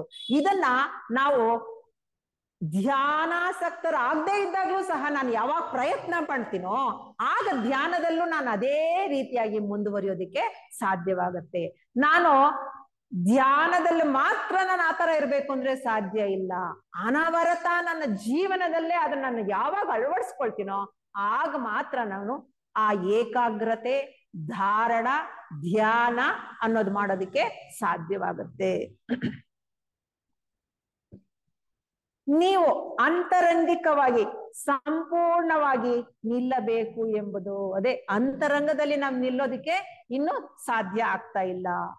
ಹೀಗೆ ನೀವು ಅಂತರಂಗಿಕವಾಗಿ ಮಾನಸಿಕವಾಗಿ ನಿಂತಾಗ, ಅಂದ್ರೆ ಮನಸ್ಸು ಅಮನಸ್ಕವಾದಾಗ ನಿಮ್ಮ ಮನಸ್ಸು ತುಂಬಾ ಶಾಂತಿಯನ್ನು ಪಡೆಯುತ್ತದೆ. ಇದನ್ನ ನಾವು ಅನುಭವಿಸ್ಬೇಕು. ಶಾಂತವಾಗಿದೆ ಅಂತ ಅಂದಾಗ ನಾವು ಒಂದು ಕ್ಷಣ ಆತ್ಮಲೋಕವನ್ನ ನಾವು ಪ್ರವೇಶ ಮಾಡಿರ್ತೀವಿ. ಶಾಂತಿಯನ್ನು ಸಿಗೋದು ಎಲ್ಲಿ ಅಂದ್ರೆ ಆತ್ಮಲೋಕದ ಪ್ರಜ್ಞೆಯಲ್ಲಿ ಮಾತ್ರ. ಎಷ್ಟು ಆ ಆತ್ಮಲೋಕದಲ್ಲೂ ಸಹ 7 ಉಪಲೋಕಗಳಿರ್ತವೆ. ಆ 1ನೇ ಉಪಲೋಕವನ್ನ ಆಕಸ್ಮಿಕವಾಗಿ ನಾನು ಟಚ್ ಮಾಡಿದ್ರೂ ಪರವಾಗಿಲ್ಲ, ನನ್ನ ಮನಸ್ಸು ಶಾಂತ ಸ್ಥಿತಿಗೆ ಬರುತ್ತೆ. ಯಾವಾಗ ನಾನು ಧ್ಯಾನದ ನಂತರ ಇವತ್ ನಾನು ಉಲ್ಲಾಸವಾಗಿದ್ದೀನಿ, ನನ್ನ ಮನಸ್ಸು ಉಲ್ಲಾಸವಾಗಿದೆ, ಶಾಂತವಾಗಿದೆ ಅಂತ ನನ್ಗೆ ಯಾವಾಗ ಅನ್ಸುತ್ತೋ ಅದಕ್ಕೆ ಕಾರಣ ನನ್ನ ಪ್ರಜ್ಞೆ ಆತ್ಮಲೋಕದ ಮೊದಲನೇ ಉಪಲೋಕವನ್ನ ಮುಟ್ಟಿ ಬಂದಿದೆ. ಅದೇ ಒಂದು ಗ್ಯಾರಂಟಿ. ನಿಮ್ಮ ಮನಸ್ಸು ತುಂಬಾ ಶಾಂತಿಯನ್ನು ಪಡೆಯುತ್ತದೆ, ತುಂಬಾ ಶುದ್ಧವಾಗುತ್ತದೆ. ನೋಡಿ, ಅವು ನಮ್ಮ ಥಿಯಾಸಫಿಯಲ್ಲಿ ಪರಿಶುದ್ಧತೆಗೆ, ಶುಚಿಯಾದ ಜೀವಿತಕ್ಕೆ ಪ್ರಾಧಾನ್ಯತೆಯನ್ನ ಕೊಡ್ತೀವಿ. ಜೀವನನೂ ಶುಚಿಯಾಗಿರ್ಬೇಕು, ನಮ್ಮ ಸ್ಥೂಲ ದೇಹನೂ ಸಹ ಪರಿಶುದ್ಧವಾಗಿರ್ಬೇಕು. ಆಗ ಮಾತ್ರನೇ ನಾವು ಅಂತರಂಗದಲ್ಲಿ ಶುದ್ಧವಾಗಿದ್ದಾಗ ಹೊರಗಡೆ ಶುದ್ಧ ಅನ್ನೋದು ಬರೋದಕ್ಕೆ ಸಾಧ್ಯವಾಗುತ್ತೆ. ಆಗ ಈ ಕಾಲದ ಸಮಸ್ಯೆಯ ಬಗ್ಗೆ ಗಮನಿಸುವುದು ಸಾಧ್ಯವಾಗುತ್ತದೆ. ಆಗ ನಾವು ಅಂತರಂಗದಲ್ಲಿ ಯಾವಾಗ ಮೌನವನ್ನ ನಾವು ತಗೊಳ್ತೀವೋ ಆಗ ಮಾತ್ರ ನಾವು ಕಾಲ, ಇವಾಗ ನಾವು ಉಪನ್ಯಾಸ ಚಿಂತನೆ ಮಾಡ್ತಾ ಇರ್ತಕ್ಕಂಥದ್ದೇ ಕಾಲ ಅನ್ನೋ ಒಂದು ಉಪನ್ಯಾಸದ ಮೇಲೆ, ಆ ಕಾಲದ ಬಗ್ಗೆ ಯೋಚನೆ ಮಾಡೋದಕ್ಕೆ ಸಾಧ್ಯವಾಗುತ್ತೆ. ಯಾವಾಗ ನನ್ನ ಮನಸ್ಸು ಅಮನಸ್ಕವಾದಾಗ ಕಾಲ ಅಂದ್ರೆ ಏನು ಅಂತ ನಾನು ಯೋಚನೆ ಮಾಡೋದಕ್ಕೆ ಸಾಧ್ಯವಾಗುತ್ತೆ. ಒಂದು ಸಮಸ್ಯೆಯನ್ನು ಸಂಪೂರ್ಣವಾಗಿ ಎದುರಿಸಿದಾಗ ಅದು ಕಾಲವೆಂಬುದರಲ್ಲಿಯೇ ಇದೆ ಎಂದು ಗೊತ್ತಾಗುತ್ತದೆ. ಸಮಸ್ಯೆಯನ್ನು ಅಂಶಿಕವಾಗಿ ಎದುರಿಸುವುದರಿಂದ ಆ ಸಂದರ್ಭವೇ ಸಮಸ್ಯೆಯನ್ನು ಸೃಷ್ಟಿ ಮಾಡುತ್ತದೆ. ನೋಡಿ, ನಾವೇನ್ ಮಾಡ್ತಾ ಇದ್ದೀವಿ, ಆ ಸಮಸ್ಯೆಯನ್ನ ನಾವು ಸಮಗ್ರವಾಗಿ ನೋಡ್ತಾ ಇಲ್ಲ, ಅದನ್ನ ಚೂರ್ ಚೂರಾಗಿ ಮಾಡ್ತಾ ಇದ್ದೀವಿ. ಯಾವಾಗ ನಾವು ಸಮಗ್ರವಾಗಿ ನೋಡೋದು ಯಾವಾಗ ಬರುತ್ತೆ, ಹೊರಮುಖ ಒಳಮುಖ. ಅದು ಸಮಸ್ಯೆಯಲ್ಲಿ ಆ ಹೊರಮುಖ ಯಾವುದು ಒಳಮುಖ ಯಾವುದು ಅನ್ನೋದೇ ನಮಗ್ ಸರಿಯಾಗಿ ಗೊತ್ತಾಗ್ತಾ ಇಲ್ಲ. ಅದೇನಾಗಿದೆ, ಫ್ರಾಗ್ಮೆಂಟ್ಸ್ ಅಂದ್ರೆ ಚುಪ್ಪ ಚೂರಾಗಿ ನೋಡ್ತಾ ಇರೋದ್ರಿಂದ ಅದಕ್ಕೆ ಪರಿಹಾರ ಅನ್ನೋದು ಸಿಗ್ತಾ ಇಲ್ಲ. ಒಂದು ಪ್ರತಿಭಟನೆಯನ್ನು ನಾವು ಅಂಶಿಕವಾಗಿ ಚೂರು ಚೂರಾಗಿ ಎದುರಿಸಿ ಅದರಿಂದ ಪಲಾಯನ ಮಾಡಲು ಪ್ರಯತ್ನ ಪಟ್ಟಾಗ, ಅಂದರೆ ಅದನ್ನು ಸಂಪೂರ್ಣ ಗಮನವಿಲ್ಲದೆ ಎದುರಿಸಿದಾಗ ನಾವು ಒಂದು ಸಮಸ್ಯೆಯನ್ನು ಉಂಟು ಮಾಡುತ್ತೇವೆ. ಎಲ್ಲಿಯ ತನಕ ನಾವು ಅಸಂಪೂರ್ಣ ಗಮನವನ್ನು ಕೊಡುತ್ತೇವೆಯೋ ಅಲ್ಲಿಯ ತನಕ ಆ ಸಮಸ್ಯೆಯು ಮುಂದುವರಿಯುತ್ತಲೇ ಇರುತ್ತದೆ. ಆ ಸಮಸ್ಯೆಯನ್ನ ನಾವು ಎದುರಿಸೋದಕ್ಕೆ ಸಾಧ್ಯನೇ ಇಲ್ಲ, ಅದು ನಿರಂತರವಾಗಿ ಮುಂದುವರಿತಾನೇ ಇರುತ್ತೆ. ಎಲ್ಲಿಯವರೆಗೆ ಅದನ್ನು ಸರಿಪಡಿಸುವ ನಿರೀಕ್ಷೆಯುಳ್ಳವರಾಗುತ್ತೇವೆಯೋ ಅಲ್ಲಿಯ ತನಕ ಅದು ಮುಂದುವರಿಯುತ್ತಲೇ ಇರುತ್ತದೆ. ಅದು ನಿರೀಕ್ಷಣೆ, ಎಕ್ಸ್ಪೆಕ್ಟೇಷನ್. ಮುಂದೆ ಸರಿ ಹೋಗುತ್ತೆ, ಮುಂದೆ ಸರಿ ಹೋಗುತ್ತೆ ಅಂತ ನಾನು ಅಂದ್ಕೊಳ್ತಾ ಇರೋದ್ರಿಂದ ಅದು ಸರಿ ಹೋಗೋದೇ ಇಲ್ಲ. ಈಗ್ಲೇ ನಾನು ಅದನ್ನ ಸರಿಪಡಿಸ್ಬೇಕು ಅಂತ ನಾನು ಮಾಡಿದ್ರೆ ಆ ದೃಢವಾದ ಸಂಕಲ್ಪ ಮನಸ್ಸು ಅದನ್ನ ನಾನು ಸರಿಪಡಿಸೋದಕ್ಕೆ ಸಾಧ್ಯವಾಗತ್ತೆ. ಕಾಲವೆಂಬುದೇನೋ ನಿಮಗೆ ಗೊತ್ತೇ. ಇವಾಗ ಕಾಲ ಅಂದ್ರೆ ಏನು ಅಂತ ಡೆಫಿನಿಷನ್ ಹೇಳೋದಿಕ್ಕೆ ಮಾಡ್ತಾ ಇದ್ದಾರೆ. ನಿಮ್ಮ ಗಡಿಯಾರಗಳಲ್ಲಿ ಇಲ್ಲ, ಚಾರಿತ್ರಿಕವಾಗಿ ಇಲ್ಲ, ಅಂದ್ರೆ ಭೂತ ಭವಿಷ್ಯತ್ ಅದರಲ್ಲೂ ಇಲ್ಲ. ಆದರೆ ಮಾನಸಿಕವಾಗಿ ಕಾಲವೆಂಬುದೇನು ಗೊತ್ತೇ, ಅದು ಭಾವನೆ ಮತ್ತು ಕ್ರಿಯೆ ಇವುಗಳ ನಡುವಣ ಅಂತರ. ಭಾವನೆ ಮತ್ತು ಕ್ರಿಯೆ. ಭಾವನೆ ಅಂದಾಗ ಭೂತಕಾಲಕ್ಕೆ ಹೋಗುತ್ತೆ, ಕ್ರಿಯೆ ಅಂದಾಗ ವರ್ತಮಾನ ಕಾಲಕ್ಕೆ ಬರುತ್ತೆ. ಇವು ಎರಡರ ಮಧ್ಯೆ ಇರ್ತಕ್ಕಂಥದ್ದೇ ಕಾಲ. ಈಗ ಡೆಫಿನಿಷನ್ ಏನು? ಭಾವನೆ ಮತ್ತು ಕ್ರಿಯೆಗೆ ಮಧ್ಯದಲ್ಲಿರ್ತಕ್ಕಂಥದ್ದೇ ಕಾಲ ಅಂತಕ್ಕಂಥದ್ದು. ಭಾವನೆ ಎಂಬುದು ಸ್ಪಷ್ಟವಾಗಿ ಆತ್ಮರಕ್ಷಣೆಗಾಗಿ, ನನ್ನನ್ನ ನಾನು ರಕ್ಷಣೆ ಮಾಡ್ಕೊಳ್ಳೋದಿಕ್ಕೋಸ್ಕರವಾಗಿ, ಅದು ಸುರಕ್ಷಿತವಾಗಿರುವುದರ ಭಾವನೆ. ಕ್ರಿಯೆ ಎನ್ನುವುದು ಯಾವಾಗಲೂ ತತ್ಕ್ಷಣದ್ದು, ಅದು ಭೂತಕಾಲದ್ದು ಅಲ್ಲ ಅಥವಾ ಭವಿಷ್ಯತ್ ಕಾಲದ್ದು ಅಲ್ಲ. ಕ್ರಿಯೆ ಯಾವಾಗಲೂ ವರ್ತಮಾನದಲ್ಲಿರುತ್ತದೆ. ಆ ಕ್ಷಣ, ನಾನು ಆವಾಗ್ಲೇ ಹೇಳದ್ನಲ್ಲ, ಒಂದು ಮಗು ಅಪಾಯದಲ್ಲಿದ್ದಾಗ ಆ ಕ್ಷಣನೇ ನಾನು ಯಾವ ರೀತಿ ಪ್ರಯತ್ನ ಮಾಡ್ತೀನೋ, ಆ ಮಗುವನ್ನ ಕಾಪಾಡಬೇಕು ಅನ್ನೋದು ಒಂದೇ ನನ್ನಲ್ಲಿ ಇದ್ದಾಗ ಭೂತಕ್ಕೂ ಹೋಗೋದಿಲ್ಲ, ಭವಿಷ್ಯತ್ ಕಾಲಕ್ಕೂ ಹೋಗೋದಿಲ್ಲ. ಆದರೆ ಕ್ರಿಯೆ ತುಂಬಾ ಅಪಾಯಕರ. ಇದು ಮಾತ್ರ ನಾವು ಸೂಕ್ಷ್ಮದಲ್ಲೇ ಗಮನಿಸ್ಕೊಳ್ಬೇಕು. ಈ ಒಂದು ಕಲ್ಲು ಹಾಕಿದ್ರೆ ಆ ಕೆಸರು ಎಲ್ಲಿ ತನಕ ಸಿಡಿಯುತ್ತೆ ಅಂತ ನಾನು ಯೋಚನೆ ಮಾಡಿ ಕ್ರಿಯೆ ಮಾಡ್ಬೇಕೇ ವಿನಃ ನಾನು ಮಾಡ್ತೀನಿ ಅಂತ ದುಡುಕಿ ಆ ಕೆಲಸಕ್ಕೆ ಧುಮುಕಬಾರ್ದು. ಅದಕ್ಕೆ ಅವ್ರು ಹೇಳುದು ತುಂಬಾ ಅಪಾಯಕಾರಿ, ತುಂಬಾ ಅನಿಶ್ಚಿತ. ಆದ್ದರಿಂದ ಅದು ನಮಗೆ ಯಾವುದೋ ಸುರಕ್ಷತೆಯನ್ನು ಕೊಡುತ್ತದೆ ಎಂದು ತಿಳಿದಿದ್ದೇವೆ.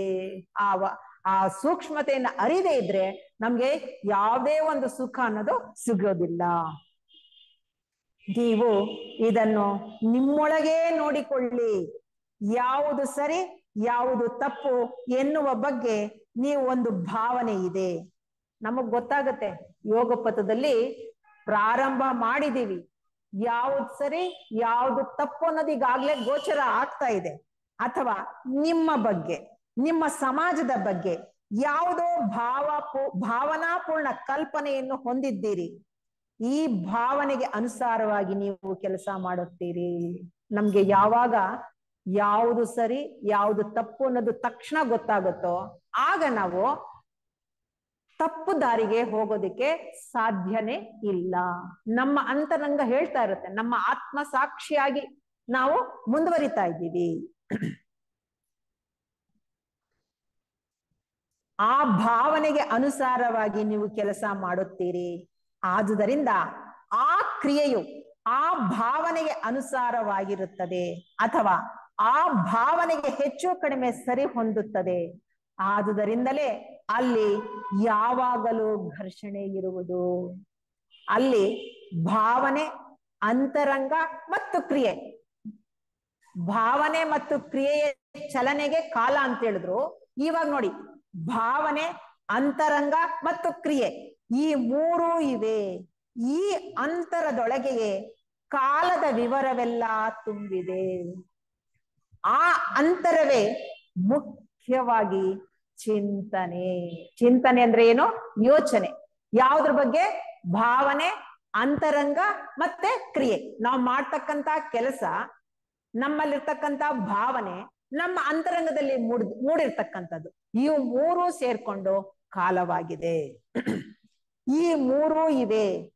ಆ ಅಂತರಂಗದೊಳಗೆಯೇ ಕಾಲದ ವಿವರವೆಲ್ಲ ತುಂಬಿದೆ. ಆ ಅಂತರವೇ ಮುಖ್ಯವಾಗಿ ಚಿಂತನೆ.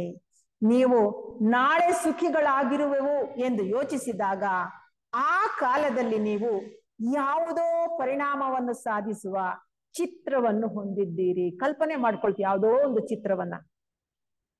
ಈ ಆಲೋಚನೆಯು ಗಮನಿಸುತ್ತಾ, ಬಯಸುತ್ತಾ, ಮತ್ತೆ ಮುಂದುವರಿಯುತ್ತಾ ನಿಮಗೆ ಹೀಗೆ ಹೇಳುತ್ತದೆ, ನಾಳೆ ನಾನು ಸುಖವಾಗಿರುವೆನು. ನೋಡಿ, ನಮ್ಗಿದೆ ಮುಂದೆ ನಾನು ಭವಿಷ್ಯ ಚೆನ್ನಾಗಿರುತ್ತೆ, ನಾನು ಸುಖವಾಗಿರ್ತೀನಿ. ಇವಾಗ್ಲೂ ನಮ್ಗೆ ಆ ಎಕ್ಸ್ಪೆಕ್ಟೇಷನ್ ಇದ್ದೇ ಇದೆ.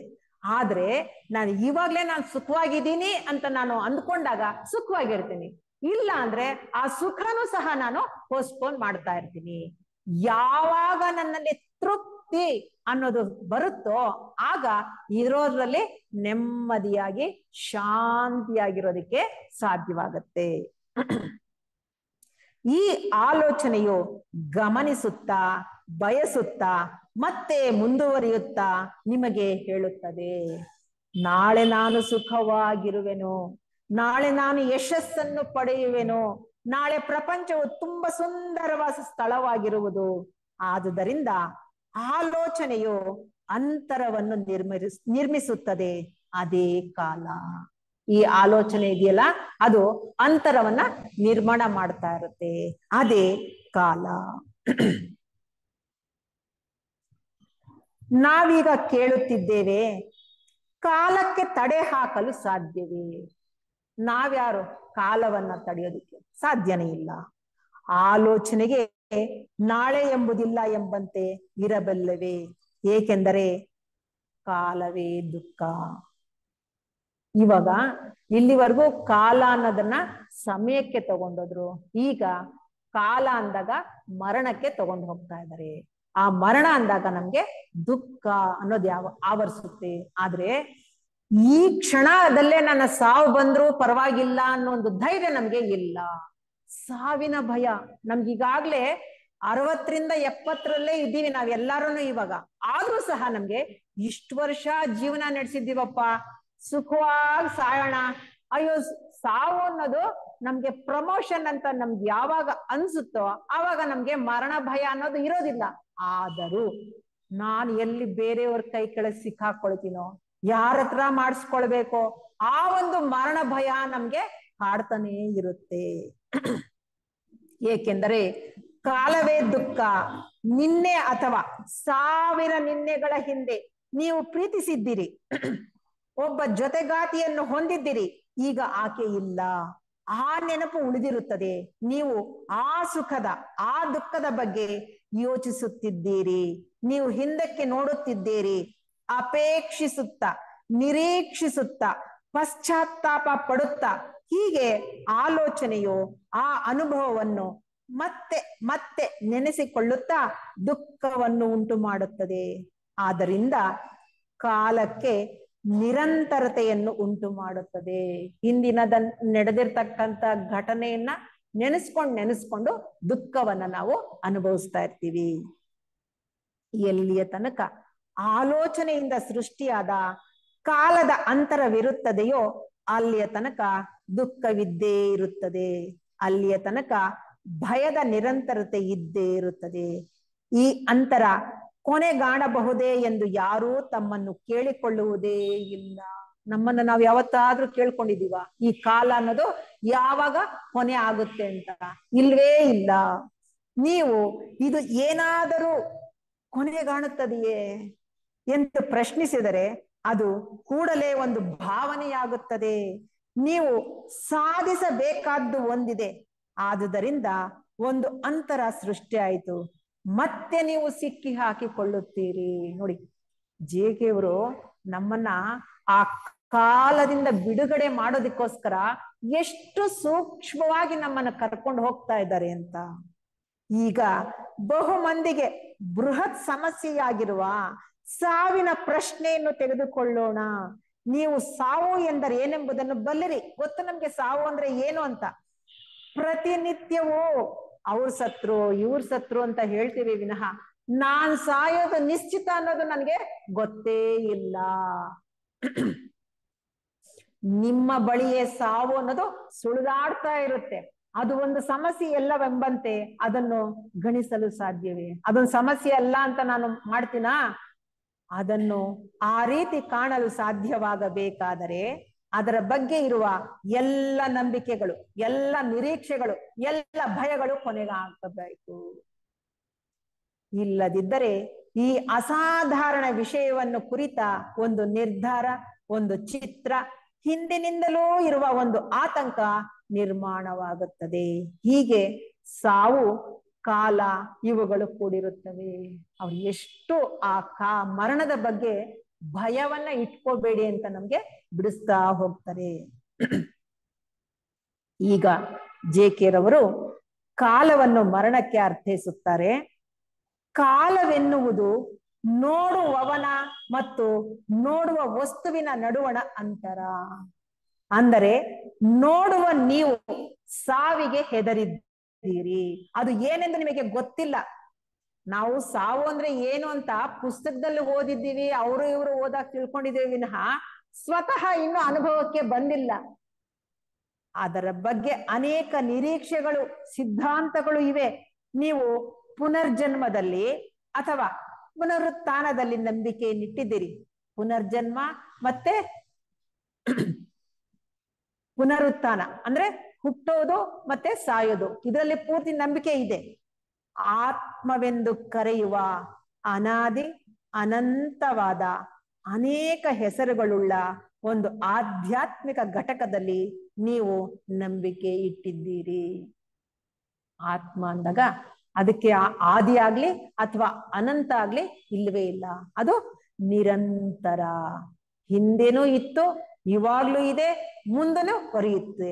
ಅದಕ್ಕೋಸ್ಕರವಾಗಿ ಆತ್ಮಕ್ಕೆ ಸಾವಿಲ್ಲ, ಆತ್ಮ ಅಮರ ಅಂತ ಥಿಯಾಸಫಿ 3 ಸತ್ಯಗಳು ಹೇಳ್ತಾ ಇದೆ.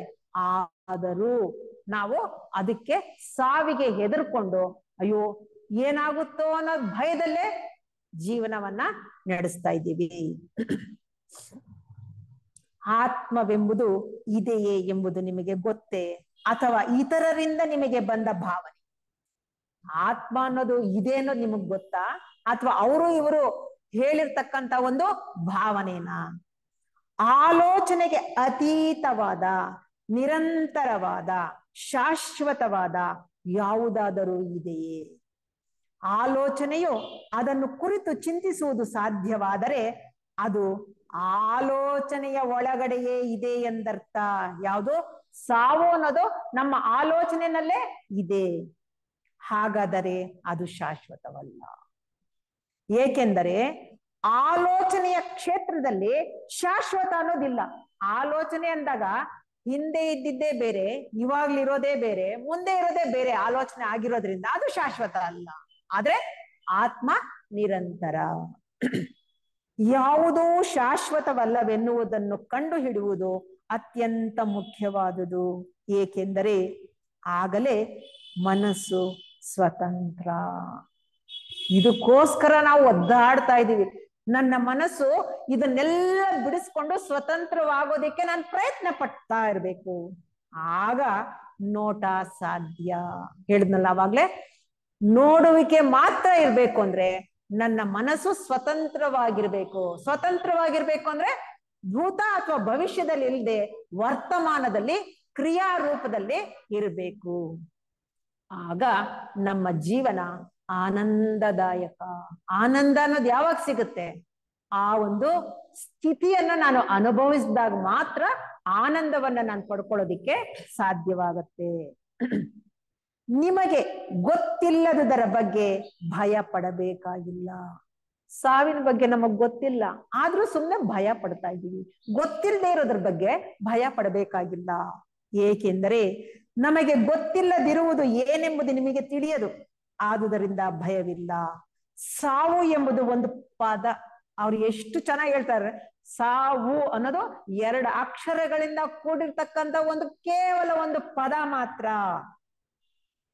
ಆ ಪದ, ಆ ಚಿತ್ರ ನಮಗೆ ಹೆದರಿಕೆಯನ್ನು ಉಂಟು ಮಾಡುತ್ತದೆ. ಸಾವಿನ ಕಲ್ಪನೆ ಇಲ್ಲದೆ ಸಾವನ್ನು ನೀವು ನೋಡಬಲ್ಲಿರ. ಅವ್ರು ಹೇಗೆ ಕೇಳ್ತಾ ಇದ್ದಾರೆ ಅಂದ್ರೆ, ಸಾವು ಅನ್ನೋದ್ರ ಬಗ್ಗೆ ಯಾವುದೇ ಕಲ್ಪನೆ ಇಲ್ಲದೆ. ಕಲ್ಪನೆ ಯಾವಾಗ ಮೂಡುತ್ತೆ? ಭೂತಕಾಲಕ್ಕೆ ಹೋದಾಗ ಕಲ್ಪನೆ ಮೂಡುತ್ತೆ.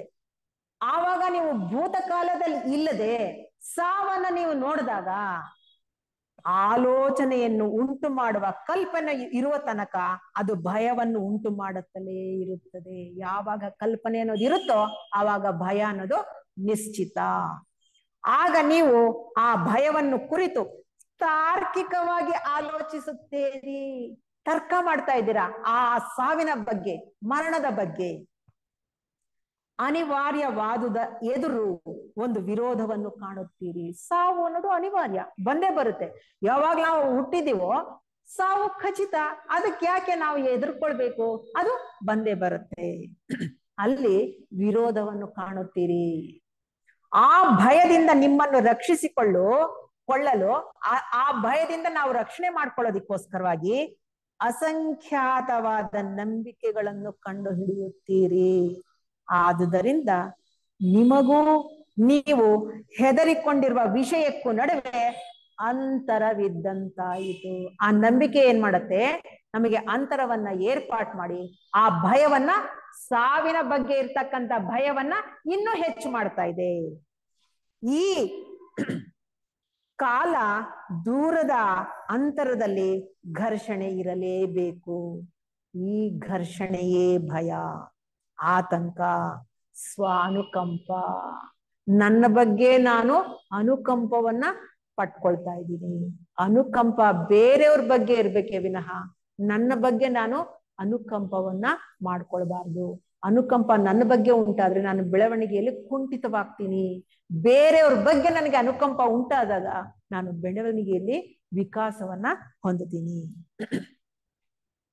ಸಾವಿನ ಹೆದರಿಕೆಯನ್ನು ನಿರ್ಮಾಣ ಮಾಡುವ ಆಲೋಚನೆಯು ಹೀಗೆ ಹೇಳುತ್ತದೆ, ಅದನ್ನು ಮುಂದಕ್ಕೆ ಹಾಕೋಣ. ನೋಡ್ರಿ, ನಮ್ಗೆ ಇಷ್ಟನೇ ಇಲ್ಲ ಸಾವನ್ನ ಇನ್ನೂ ಮುಂದಕ್ಕೆ ಹಾಕೋಣ, ಅದನ್ನು ಕುರಿತು ಚಿಂತಿಸುವುದೇ ಬೇಡ, ಅದನ್ನು ಸಾಧ್ಯವಾದಷ್ಟು ದೂರದಲ್ಲಿಡೋಣ. ಆದರೆ ನೀವು ಖಂಡಿತವಾಗಿ ಅದನ್ನು ಕುರಿತು ಆಲೋಚಿಸುತ್ತಿದ್ದೀರಿ. ಅದನ್ನು ಕುರಿತು ಚಿಂತಿಸುವುದೇ ಬೇಡ ಎಂದು ನೀವು ಹೇಳಿದರೆ ಅದನ್ನು ಹೇಗೆ ತಪ್ಪಿಸಿಕೊಳ್ಳಬೇಕು ಎಂಬುದರ ಬಗ್ಗೆ ನೀವು ಆಗಲೇ ಆಲೋಚಿಸಿದಂತಾಯಿತು. ಸಾವನ್ನು ಮುಂದಕ್ಕೆ ತಳ್ಳಿರುವುದರಿಂದ ನೀವು ಅದಕ್ಕೆ ಹೆದರಿದ್ದೀರಿ ಎಂದು ಅರ್ಥ. ನೋಡಿ, ನಾವು ಅದರ ಬಗ್ಗೆ ಯೋಚನೆ ಮಾಡಿದ್ದೀವಿ ಅಂದ್ರೆ ಅದನ್ನ ಪೋಸ್ಟ್ಪೋನ್ ಮಾಡೋದಕ್ಕೆ ನಾನು ಪ್ರಯತ್ನ ಮಾಡ್ತಾ ಇದ್ದೀನಿ ಅಂತ ಅರ್ಥ. ನಾವು ಬದುಕಿರುವುದನ್ನು ಸಾಯುವುದನ್ನು ಬೇರೆ ಎಂದು ಎಣಿಸಿದ್ದೇವೆ. ಬದುಕಿರುವುದಕ್ಕೂ ಸಾಯುವುದಕ್ಕೂ ನಡುವೆ ಇರುವ ಅಂತರವೇ ಭಯ. ಬದುಕಿರುವುದು ನಮ್ಮ ದಿನನಿತ್ಯದ ಕ್ರೂರ ಯಾತನೆ, ದಿನನಿತ್ಯದ ಅಪಮಾನ, ದುಃಖ, ಗೊಂದಲ, ಆಗಾಗ ಆಹ್ಲಾದಕರವಾದ ಸಮುದ್ರ ದೃಶ್ಯವನ್ನು ತೋರಿಸುವ ಒಂದು ಕಿಟಕಿ. ಏಕೆಂದ್ರೆ ನಾವು ಎಷ್ಟೋ ಜನ್ಮಗಳನ್ನ ಎತ್ಕೊಂಡು ಬಂದ್ಬಿಟ್ಟಿದೀವಿ, ಹುಟ್ಟಿದ್ದೀವಿ, ಸತ್ತಿದ್ದೀವಿ. ಆದ್ರೂ ಸಹ ಈ ಜನ್ಮ ಅನ್ನೋದು ಒಂದು ಕಿಟಕಿ, ಸಮುದ್ರವನ್ನ ನೋಡೋದಕ್ಕೆ ಒಂದು ಕಿಟಕಿ ಇದ್ದ ಹಾಗೆ. ನಾವೇನ್ ಮಾಡ್ತಾ ಇದ್ದೀವಿ, ಇದೇ ಶಾಶ್ವತ ಅಂತ ತಿಳ್ಕೊಂಡ್ಬಿಟ್ಟು ಸಾವಿಗೆ ಹೆದರ್ತಾ ಇದ್ದೀವಿ. ಬಾಳೆಂದು ನಾವು ಕರೆಯುವುದು ಇದೇ. ಸಾವೆಂದರೆ ಈ ಸಂಕಟವನ್ನು ಕೊನೆಗಾಣಿಸುವುದು. ನೋಡ್ರಿ, ಯಾವಾಗ ನಮಗೆ ಸಾವು ಅಂದ್ರೆ ಈ ಸಂಕಟದಿಂದ ದೂರ ಆಗ್ತೀನಪ್ಪ ಅಂತ ನಮ್ಗೆ ನಂಬಿಕೆ ಬರುತ್ತೋ ಆಗ ನಾವು ಹೆದರ್ಕೊಳ್ಳೋದಿಲ್ಲ, ಅದನ್ನ ಆಹ್ವಾನಿಸ್ತೀವಿ. ಜನನಕ್ಕಾಗ್ಲಿ ಮರಣಕ್ಕಾಗ್ಲಿ ನಾವು ಹುಟ್ಟುವಾಗ್ಲೇ ಬರ್ಕೊಂಡು ಬಂದಿರ್ತೀವಿ. ಅದು ಯಾರು ಬದಲಾವಣೆ ಮಾಡೋದಿಕ್ ಸಾಧ್ಯ ಇಲ್ಲ. ಯಾರು ಕೇವಲ ಮಹಾ ಚೌಹಾನ್ರು ಮಾತ್ರ ಅದನ್ನ ಬದಲಾವಣೆ ಮಾಡೋದಿಕ್ ಸಾಧ್ಯ. ಯಾವಾಗ ಆ ಸಾಧಕನು ಲೋಕ ಕಲ್ಯಾಣಕ್ಕೆ ಪ್ರಯತ್ನ ಪಡ್ತಾ ಇದ್ದಾನೆ ಅಂತಂದಾಗ ಆ ಜೀವನದಲ್ಲೇ ಆ ಜನ್ಮದಲ್ಲೇ ಅವನು ಮುಂದುವರಿತಾನೆ ಅನ್ನೋದಿದ್ರೆ ಮಾತ್ರ ಅವರು ಸ್ವಲ್ಪ ಏರುಪೇರು ಮಾಡ್ತಾರೆ ವಿನಃ ಬೇರೆ ಯಾರು ಅದನ್ನ ಬದಲಾವಣೆ ಮಾಡೋದಕ್ಕೆ ಸಾಧ್ಯವೇ ಇಲ್ಲ. ಅದನ್ನ ಬದಲಾವಣೆ ಮಾಡ್ಬೇಕಾದ್ರೆ ನಮ್ಮ ಕೈಯಲ್ಲೇ ಇದೆ. ನಾವು ಎಷ್ಟೆಷ್ಟು ಲೋಕಹಿತಕ್ಕಾಗಿ ನಾವು ಕೆಲಸ ಮಾಡ್ತೀವೋ, ನಿಸ್ವಾರ್ಥವಾಗಿ ಸೇವೆ ಮಾಡ್ತೀವೋ, ಆಗ ಹೆಚ್ಚೆಚ್ಚು ಕರ್ಮಗಳನ್ನ ನಮಗೆ ಕೊಟ್ಟು ಜನ್ಮಗಳನ್ನ ಕಡಿಮೆ ಮಾಡಿ ವಿಕಾಸ ಪಥದಲ್ಲಿ ಮುಂದಕ್ಕೆ ಕರ್ಕೊಂಡು ಹೋಗ್ತಾರೆ. ಬಾಳುವುದು ಯಾವಾಗಲೂ ವರ್ತಮಾನದಲ್ಲಿದೆ. ಸಾವೆನ್ನುವುದು ದೂರದ ಕಾಲದಲ್ಲಿ ನಮಗಾಗಿ ಕಾಯುತ್ತಿರುವುದು ಎಂದು ನಾವು ಯೋಚಿಸುತ್ತೇವೆ. ಆದರೆ ದಿನನಿತ್ಯದ ಬಾಳೆಂಬ ಈ ಕದನವು ನಿಜವಾಗಿ ಬಾಳೆ ಎಂದು ಯಾವಾಗಲೂ ಪ್ರಶ್ನಿಸಿಲ್ಲ. ನಾವು ಪುನರ್ಜನ್ಮದ ಬಗ್ಗೆ ಸತ್ಯವೇನೆಂದು ತಿಳಿಯ ಬಯಸುತ್ತೇವೆ. ಆತ್ಮವು ಉಳಿಯುವಂಥದ್ದು ಎನ್ನುವುದರ ಬಗ್ಗೆ ನಮಗೆ ರುಜುವಾತು ಬೇಕು. ಅತೀಂದ್ರಿಯ ಜ್ಞಾನವುಳ್ಳವರು ಪ್ರತಿಪಾದಿಸುವುದನ್ನು ನಾವು ಕೇಳುತ್ತೇವೆ. ಆದರೆ ನಾವು ಎಂದೆಂದಿಗೂ ಹೇಗೆ ಸಂತೋಷದಿಂದ ಆಹ್ಲಾದಕರವಾಗಿ ಸುಂದರವಾಗಿ ಪ್ರತಿನಿತ್ಯ ಬದುಕಬಹುದು ಎಂದು ಕೇಳುವುದಿಲ್ಲ. ಜೀವನವು ಹೇಗಿದೆಯೋ ಹಾಗೆ, ಅದೇ ಏನಿದೆಯೋ ಅದರಲ್ಲಿ ತೃಪ್ತಿಯಾಗಿ ಸಮಾಧಾನವಾಗಿ ಅದರ ಎಲ್ಲ ಯಾತನೆ ನಿರಾಶೆ ಇವುಗಳ ಜೊತೆಯಲ್ಲಿ ಅದನ್ನು ಒಪ್ಪಿಕೊಂಡಿದ್ದೇವೆ, ಅದಕ್ಕೆ ಅಭ್ಯಾಸ ಮಾಡಿಕೊಂಡಿದ್ದೇವೆ ಮತ್ತು ಸಾವೆಂಬುದು ಎಚ್ಚರಿಕೆಯಿಂದ ತಪ್ಪಿಸಿಕೊಳ್ಳಬೇಕಾದುದೆಂದು ಯೋಚಿಸುತ್ತೇವೆ. ಬದುಕುವುದು ಹೇಗೆ ಎಂಬುದು ನಮಗೆ ಗೊತ್ತಾದರೆ ಸಾವು ಆಶ್ಚರ್ಯಕರವಾಗಿರುವ ಮಟ್ಟಿಗೆ ಬದುಕಿನಂತೆಯೇ ಇದೆ. ಸಾಯದೆ ನೀವು ಬದುಕಿರುವುದು ಅಸಾಧ್ಯ ಅಲ್ವಾ? ಸಾಯದೆ ನಾನು ಇರೋದಿಕ್ ಸಾಧ್ಯನಾ? ಪ್ರತಿ ನಿಮಿಷ ಅವರದೇ ಹೇಳೋದು, ಪ್ರತಿ ನಿಮಿಷ ನೀವು ಮಾನಸಿಕವಾಗಿ ಸಾಯದೆ ಹೋದರೆ ಬದುಕುವುದು ಅಸಾಧ್ಯ. ಈ ಒಂದು ಸೆಂಟೆನ್ಸ್ ಅನ್ನ ನಾವು ಸದಾ ಯೋಚನೆ ಮಾಡಿದಾಗ ಮಾತ್ರ ನಾವು ಸಾವಿನ ಭಯದಿಂದ ತಪ್ಪಿಸ್ಕೊಳ್ಳೋದಿಕ್ಕೆ ಸಾಧ್ಯ. ಇದು ಒಂದು ಬೌದ್ಧಿಕ ವಿರೋಧಾಭಾಸವಲ್ಲ. ಪ್ರತಿನಿತ್ಯವೂ ಹೊಸ ಸೌಂದರ್ಯದಿಂದ ಕೂಡಿರುವಂತೆ ಸಂಪೂರ್ಣವಾಗಿ ಸಮಗ್ರವಾಗಿ ಬದುಕಬೇಕಾದರೆ ನಿನ್ನೆಯದೆಂಬ ಎಲ್ಲಕ್ಕೂ ಸಾಯಬೇಕು. ಇಲ್ಲದಿದ್ದರೆ ನೀವು ಯಾಂತ್ರಿಕವಾಗಿ ಬದುಕುತ್ತೀರಿ. ಮತ್ತು ಯಾಂತ್ರಿಕವಾದ ಮನಸ್ಸು ಪ್ರೇಮ, ಸ್ವಾತಂತ್ರ್ಯ ಎನ್ನುವುದನ್ನು ಎಂದೂ ತಿಳಿದುಕೊಳ್ಳಲಾರದು. ಜೆ.ಕೆ. ಅವರು ಪ್ರತಿಯೊಂದು ಉಪನ್ಯಾಸದ ಕೊನೆಯಲ್ಲಿ ನಮ್ಮನ್ನ ಪ್ರೇಮಕ್ಕೆ ಕರ್ಕೊಂಡೋಗಿ ನಿಲ್ಲಿಸ್ತಾರೆ. ನಾವು ಸ್ವಾತಂತ್ರ್ಯ, ಪ್ರೇಮ, ಮನಸ್ಸು ಅನ್ನೋದನ್ನ ಎಷ್ಟು ಆಳವಾಗಿ ಚಿಂತನೆ ಮಾಡಬೇಕು ಅಂದ್ರೆ, ನಮ್ಮಲ್ಲಿ ಆ ಪ್ರೇಮದ ಅಲೆಗಳು ಹೊರಹೊಮ್ಮಬೇಕಾದ್ರೆ ವಿವೇಕ, ವೈರಾಗ್ಯ, ಸದಾಚಾರ ಎಲ್ಲವನ್ನು ನಾವು ಎಷ್ಟು % ಸಾಧ್ಯನೋ ಅಷ್ಟನ್ನು ನಾವು ಅಳವಡಿಸ್ಕೊಂಡಾಗ ಮಾತ್ರ ಆ ಪ್ರೇಮದ ಅಲೆಗಳು ನಮ್ಮಿಂದ ಹೊರಹೊಮ್ಮೋದಿಕ್ಕೆ ಸಾಧ್ಯವಾಗುತ್ತೆ ಅಂತ ಆ ಪರಮಗುರು ಚರಣ ಸನ್ನಿಧಿ ಪುಸ್ತಕದಲ್ಲಿ ಅವರು ವಿವರವಾಗಿ ಕೊಟ್ಬಿಟ್ಟಿದ್ದಾರೆ. ಏಕೆಂದರೆ ಪ್ರೀತಿಸುವುದು ಎಂದರೆ ಸಾಯುವುದು ಎಂದೇ ಅರ್ಥ. ನೋಡಿ ಹೇಗ್ ತಗೊಂಡೋಗ್ತಾ ಇದ್ದಾರೆ ಜೆ.ಕೆ. ಅಂದ್ರೆ, ಜೆ.ಕೆ. ರವರ ಪ್ರತಿಯೊಂದು ಉಪನ್ಯಾಸದಲ್ಲೂ ನಮ್ಮನ್ನು ಆ ಪ್ರೇಮಕ್ಕೆ ಕರೆದುಕೊಂಡು ಹೋಗುತ್ತಾರೆ. ನಿಮಗೆ ಗೊತ್ತಿರುವ ಎಲ್ಲಕ್ಕೂ, ನಿಮ್ಮ ಕುಟುಂಬಕ್ಕೂ, ನಿಮ್ಮ ನೆನಪು, ನಿಮ್ಮ ಅನುಭವ ಇವುಗಳೆಲ್ಲಕ್ಕೂ ನೀವು ಸತ್ತರೆ ಆಗ ಸಾವೆನ್ನುವುದು ಪವಿತ್ರೀಕರಣ, ಕಾಯಕಲ್ಪ ಮಾರ್ಗ. ಆಗ ಸಾವು ಮುಗ್ಧತೆಯನ್ನು ಉಂಟು ಮಾಡುತ್ತದೆ. ಮುಗ್ಧರಾಗಿರುವವರೇ ಆಳವಾಗಿ ಅನುರಾಗ ಉಳ್ಳವರು, ನಂಬಿಕೆ ಇರುವವರಲ್ಲ. ಸತ್ತ ಮೇಲೆ ಏನಾಗುತ್ತದೆ ಎಂದು ಕಂಡು ಹಿಡಿಯಲು ಬಯಸುವವರು ಅಲ್ಲ. ಮುಗ್ಧತೆ ನಮ್ಮಲ್ಲಿ ಬಂದಾಗ ಮಾತ್ರ ಸಾವಿನ ಭಯದಿಂದ ನಾವು ಮುಕ್ತರಾಗೋದಿಕ್ಕೆ ಸಾಧ್ಯವಾಗತ್ತೆ. ಸತ್ತಾಗ ಏನಾಗುತ್ತದೆ ಎಂಬುದನ್ನು ಕಂಡು ಹಿಡಿಯಬೇಕಾದರೆ ನೀವು ಸಾಯಬೇಕು. ಇದು ವಿನೋದದ ಮಾತಲ್ಲ, ಹಾಸ್ಯವಾಗಿ ಹೇಳ್ತಾ ಇಲ್ಲ ಜೆ.ಕೆ. ಅವರು. ನೀವು ಸಾಯಬೇಕು, ದೈಹಿಕವಾಗಿ ಅಲ್ಲ, ಮಾನಸಿಕವಾಗಿ, ಅಂತರಂಗಿಕವಾಗಿ ನೀವು ಘೋಷಿಸಿರುವುದೆಲ್ಲ, ಪಡೆದ ಕಹಿ ಅನುಭವವೆಲ್ಲ ಸಾಯಬೇಕು. ಏನೇನ್ ಕಹಿ ಅನುಭವ ಆಗಿತ್ತೋ ಅದೆಲ್ಲಾ ಸಾಯಬೇಕು. ನೀವು ಯಾವುದಾದರೊಂದು ಸುಖಕ್ಕೆ ಅಲ್ಪವೋ ಅಧಿಕವೋ ಸತ್ತಿದ್ದರೆ, ಯಾವ ಒತ್ತಾಯವಿಲ್ಲದೆ, ವಿವಾದವಿಲ್ಲದೆ ಸ್ವಾಭಾವಿಕವಾಗಿ ಸತ್ತಿದ್ದರೆ ಆಗ ನಿಮಗೆ ಸಾಯುವುದು ಎಂದರೆ ಏನು ಎಂದು ತಿಳಿಯಬರುತ್ತದೆ. ಸಾಯುವುದೆಂದರೆ ಸಂಪೂರ್ಣವಾಗಿ ಶೂನ್ಯವಾದ ಮನಸ್ಸನ್ನು ಹೊಂದಿರುವುದು. ಆ ಶೂನ್ಯತೆಯನ್ನು ನಾವು ಸಂಪಾದನೆ ಮಾಡಬೇಕಾದ್ರೆ ಎಷ್ಟು ಜನ್ಮಗಳಲ್ಲಿ ನಾವು ಸಂಪಾದನೆ ಮಾಡಿದ್ರು ಸಾಕಾಗ್ತಾ ಇಲ್ಲ. ಪ್ರತಿನಿತ್ಯದ ಆಸೆಗಳನ್ನು, ಸುಖಗಳನ್ನು, ಯಾತನೆಗಳನ್ನು ಬಿಟ್ಟಿರುವುದು ಎಂದರ್ಥ. ಸಾವು ನವೀಕರಣ. ಎಲ್ಲಿಗೆ ತಗೊಂಡ್ಬಂದ್ರು? ಸಾವು ಅನ್ನೋದು ನಮ್ಗೆ ನವೀಕರಣ. ಹೊಸದಾಗಿ ನಾವು ಮತ್ತೆ ಜನ್ಮ ತಗೊಳ್ಳೋದಕ್ಕೆ ಇದೊಂದು ಪೋಸ್ಟ್ಪೋನ್ ಮಾಡೋದಿಲ್ಲ, ನಮಗೆ ಒಂದು ಪ್ರಮೋಷನ್, ಒಂದು ಮಾರ್ಪಾಟು. ಯಾವ ರೀತಿ ಈ ಶರೀರ ಜೀರ್ಣವಾಗೋಗಿದೆಯೋ, ಆತ್ಮವಿಕಾಸಕ್ಕೆ ಇದು ಸಹಾಯಕರವಾಗಿಲ್ವೋ, ಆಗ ನಾವು ಈ ಶರೀರವನ್ನ ಬಿಡ್ತಾ ಇದ್ದೀವಿ ಅಂತ ಅಂದ್ಕೊಂಡಾಗ ಮರಣ ಭಯ ಅನ್ನೋದು ಇರೋದಿಲ್ಲ. ನಾಶದಲ್ಲಿ ನವ ಸೃಷ್ಟಿ ಇದೆ, ಇದು ನಾವು ನಂಬಿಕೆ ಇಟ್ಕೊಳ್ಬೇಕು. ಇದರಲ್ಲಿ ಆಲೋಚನೆಯು ಕೆಲಸ ಮಾಡುವುದೇ ಇಲ್ಲ. ಏಕೆಂದರೆ ಆಲೋಚನೆಯು ಹಳತಾದುದು, ಸಾವುಂಟಾದರೆ ಅಲ್ಲಿ ಯಾವುದೋ ಹೊಸದಾದುದು ಉಂಟಾಗಿದೆ ಎಂದರ್ಥ. ನನಗಿವಾಗ ಮರಣ ಅನ್ನೋದು ಇನ್ನೊಂದು ಕ್ಷಣದಲ್ಲಿ ಉಂಟಾಗುತ್ತೆ ಅಂದ್ರೆ ನನಗೆ ಹೊಸದ್ ಯಾವ್ದೋ ಕಾದಿದೆ, ಅದಕ್ಕೆ ಇದು ಬಟ್ಟೆಯನ್ನ ನಾನು ಬದಲಾಯಿಸೋದಿಕ್ಕೆ ನಾನು ಪ್ರಾರಂಭ ಮಾಡ್ತಾ ಇದ್ದೀನಿ. ಆಗ ನನಗೆ ನವ ಚೈತನ್ಯ ಉಂಟಾಗುತ್ತೆ.